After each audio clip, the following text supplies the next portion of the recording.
8 out of 10 millionaires in the United States never earned a six-figure salary. They were teachers, postal workers, nurses, and factory supervisors. The gap between them and everyone else was not income. It was a set of invisible habits practiced daily for decades that school never mentioned once. What you are about to learn dismantles everything you assumed wealth required. The mechanic living 3 streets over, who retired at 54 with $2 million, knew something your financial advisor probably never told you. You work hard every single month. You pay your rent, your car, your subscriptions, maybe a loan or two. By the 25th, the account is already whispering. You tell yourself next month will be different. You get a small raise and somehow spend more than before. It feels like running on a treadmill that keeps speeding up. This is not a discipline problem. It is not a math problem. Millions of people around the world are living this exact experience right now, and almost all of them believe the solution is simply earning more. Here is the first concrete thing you can act on today. Track every single expense for the next 7 days. Not to budget, just to observe. Research from Princeton shows that the act of tracking alone without changing any behavior reduces unconscious spending by an average of 15% within the first week. You do not need an app. A notes file on your phone works. The goal is not restriction. The goal is awareness, because you cannot change what you cannot see. Wealthy people know exactly where every dollar goes before it leaves their hands. Most people, when they finally decide to take money seriously, do the same thing. They cut lattes, they make spreadsheets, they download budgeting apps and feel productive for 11 days. Then life happens and the system collapses. The problem is not the tools. The problem is that these approaches treat wealth as a math equation when it is actually a behavioral architecture.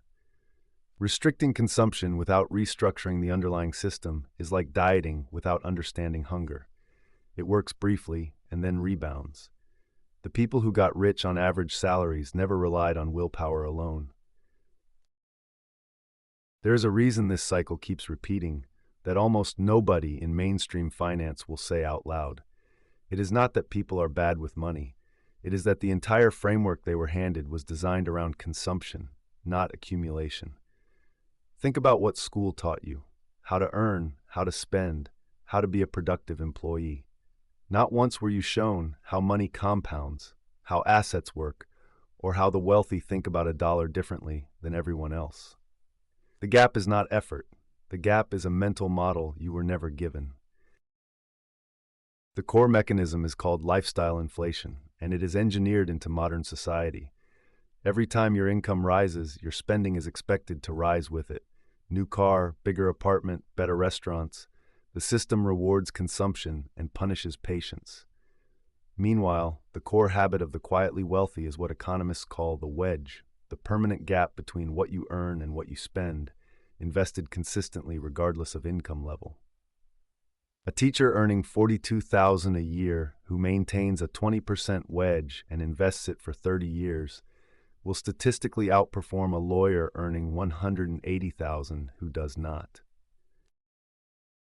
A landmark study by Thomas Stanley, who spent decades researching American millionaires, found that 80% drove ordinary cars, lived in modest houses, and their neighbors had no idea they were wealthy. Compare that to high earners who live in affluent zip codes, drive luxury vehicles, and carry significant debt to maintain the appearance of wealth. Stanley called the second group income statement affluent. They looked rich, but their net worth was negative. The first group he called balance sheet affluent. They looked ordinary but owned assets that worked while they slept.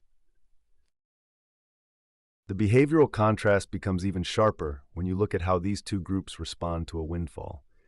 Studies show that when average income households receive unexpected money, a tax refund, a bonus, an inheritance, 78% of it is spent within 90 days.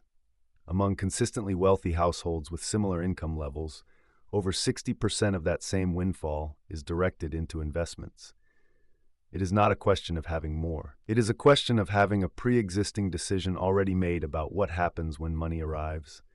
The wealthy decide in advance. Everyone else decides in the moment, and the moment is always more expensive. Here's the reframe that changes everything.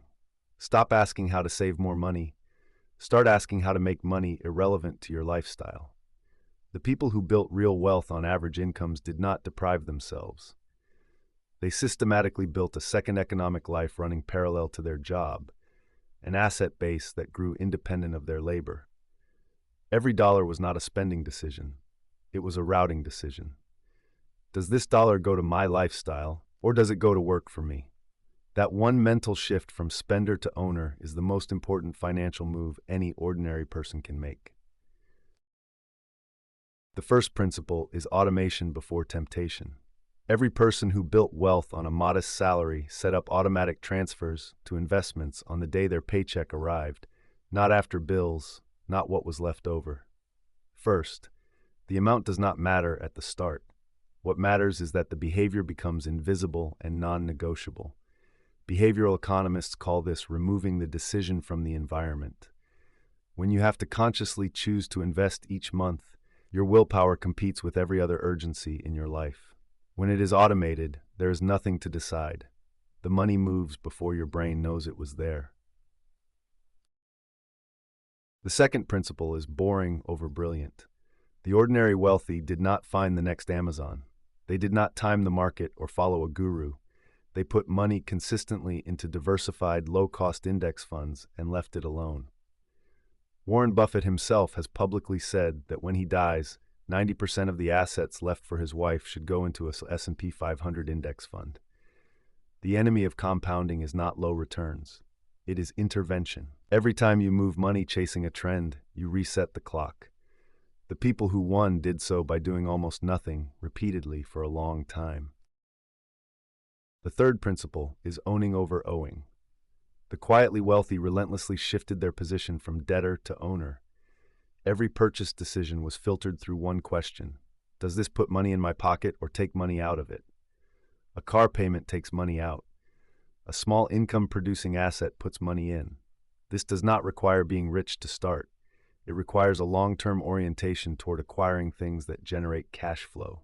Over decades, this single habit compounds into a portfolio of income streams that eventually exceed the original salary. That is when financial independence stops being a fantasy and becomes arithmetic. Even people who understand these principles fall into predictable traps. The most common is starting and stopping. They invest consistently for 8 months, face an emergency, pull the money out, and restart from zero. The second is waiting for the right amount. They tell themselves they will start when they have $500 a month to spare, and that day never comes. The third, and most damaging, is panic selling during downturns. Every major market drop looks like a catastrophe from inside it. Historically, every single one was a buying opportunity. People who built wealth on ordinary incomes stayed in the market through crashes they did not understand and came out wealthy because of it. Here is what you do this week, not someday. Day 1, open a separate investment account if you do not have one.